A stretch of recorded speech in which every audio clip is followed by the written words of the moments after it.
गावनि बेसेन गोसा जिउखौ फोजोबनाङा। बे जिउ मोनसेखौ जों थांनानै थासान्दि मोजाङै दैदेनलाङोब्ला जोबोर मोजां। नाथाय खायसे सुबुङा गावनि जिउखौनो अन्थाव बाथावनो फोजोबस्रांनानै लायो। मानि थाखाय बिदि जिउ खोमानांखो? सोरहा मा दुखु दाहा दं बेखौथ' रावबो मिथिस' मोना माब्रै बिब्दि जिउ गोमाखो?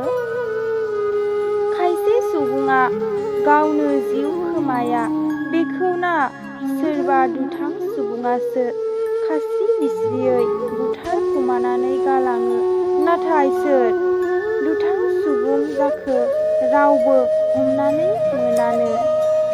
नाथाय बे दुथां सुबुङाबो माब्लाबा खैफोदाव गोग्लैगोन बे दुथाङाथ' माब्लाबाबो सानाखै जानो हानाय।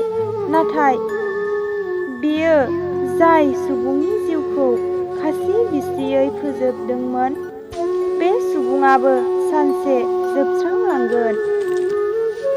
बेखायनोथ' जों सुबुंफोरा गावबा गावनि जिउखौ रैखा खालामनो रोंनांगौ।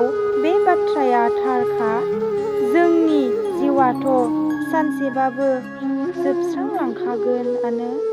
नाथाय दा जिउ थासान्दिखौ जों मोजाङै दैदेनलाङोब्ला सुबुंनि थाखाय जोबोर गोनांखा।